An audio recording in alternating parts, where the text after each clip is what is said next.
जिला सोनीपत के बरोदा हलका से पिछले आम चुनाव में भाजपा की टिकट के लिए प्रमुख दावेदारों में से एक वरिष्ठ भाजपा नेता राजकुमार श्यामड़ी ने प्रदेश सरकार द्वारा प्राइवेट नौकरियों में प्रदेश के युवाओं के लिए 75% आरक्षण लागू करने पर इसे सरकार का बेहतरीन कदम बताया और कहा कि इससे जो युवा सरकारी नौकरी से वंचित रह जाते थे उन्हें अब नौकरी के लिए बाहरी प्रदेशों में धक्के नहीं खाने पड़ेंगे। सरकार ने जो 75% बेरोजगार बच्चों के लिए ये कार्य किया है, ये बहुत ही अच्छा कार्य है।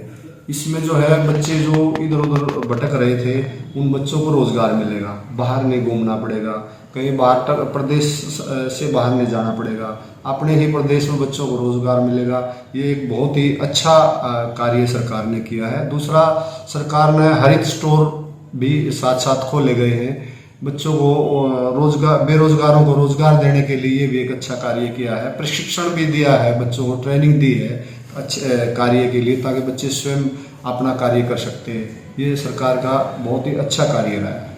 उन्होंने विपक्ष द्वारा नौकरियों में भ्रष्टाचार के आरोपों पर बात करते हुए कहा कि प्रदेश की भाजपा सरकार ईमानदार मुख्यमंत्री मनोहर लाल के नेतृत्व में भ्रष्टाचार पर अंकुश लगाने का काम कर रही है और दोषियों को जेल में डालने का काम कर रही है। विपक्ष के आरोप निराधार हैं। सरकार में ये विपक्ष वाले ही इस तरह के आरोप लगाते हैं कि भ्रष्टाचार हो रहा है, जबकि सच्चाई ये है किसी तरह कोई भ्रष्टाचार नहीं है। उल्टा जो लोग भ्रष्टाचार करते पाए गए हैं उनको पकड़ा गया है, चाहे वो किसी भी स्तर के अधिकारी हैं, उनको जेलों में डाला गया है, उनको सस्पेंड किया गया है। ये सरकार का एक सराहनीय कार्य, अच्छा कार्य तो है ही। जिस प्रकार से 5 प्रदेशों में चुनाव का दौर चल रहा है, तो आपको क्या लगता है कि भाजपा वहां पर अपना प्रदर्शन अच्छा कर पाएगी? 5 स्टेटों में मुझे लगता है वे बहुत ही अच्छा कार्य जो है सरकार ने किया है और सफलता मिलेगी, अच्छी सफलता मिलेगी। हमें किसी तरह की कोई संकोच नहीं है, कहीं भी हमें कोई प्रॉब्लम हो, और मुझे उम्मीद है मुझे हर तरह से हर 5 राज्यों में सरकार बीजेपी की बनेगी।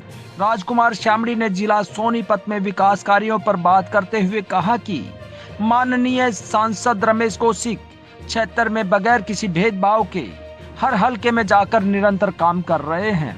उन्होंने कहा कि वे खुद भी बरोदा हलका के लिए सांसद महोदय के सहयोग से निरंतर आमजन से संपर्क बनाते हुए उनकी समस्याओं का समाधान कर रहे हैं। मैं माननीय रमेश कौशिक जी, सांसद जी का बहुत ही आभार प्रकट करता हूँ कि वो सभी 8-9 विधानसभा है हमारे जिले में, सभी में बराबर कार्य कराते हैं, किसी तरह का कोई भेदभाव नहीं करते। और हर आप जैसे बरोदा के पूछ रहे हो, बरोदा के लिए भी उन्होंने बराबर जो है काम किया है, और मैं भी बरोदा हल्के में अच्छी लगन से मेहनत करके काम करवा रहा हूँ। और माननीय सांसद जी का दौरा भी होता रहता है, गोहाना में, बरोदा में, हर सभी हल्कों में सांसद जी दौरा करते हैं, सभी बराबर ग्रांट देते हैं, किसी तरह की कोई कार्य की पताई नहीं है।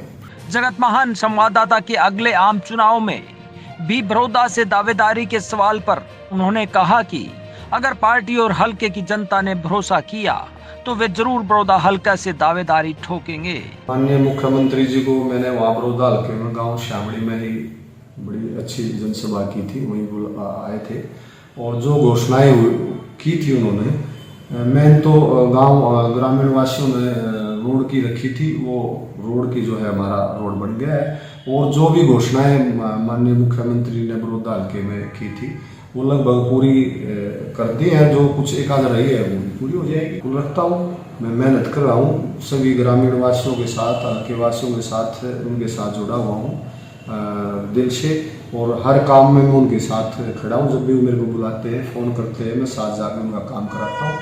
किसी तरह की कोई संकोच नहीं है, मैं बराबर ग्रामीण वासियों से मिलता रहता हूँ, और मुझे पार्टी इस लायक समझेगी, आशीर्वाद देगी तो मैं तैयार हूँ चुनाव लड़ने के लिए। इस दौरान उन्होंने सभी प्रदेशवासियों को गणतंत्र दिवस की शुभकामनाएं प्रेषित की। मैं सभी प्रदेशवासियों को गणतंत्र दिवस की हार्दिक शुभकामनाएं देता हूं। धन्यवाद। जगत महान न्यूज के लिए सोनीपत से तेजवीर सिंह की रिपोर्ट।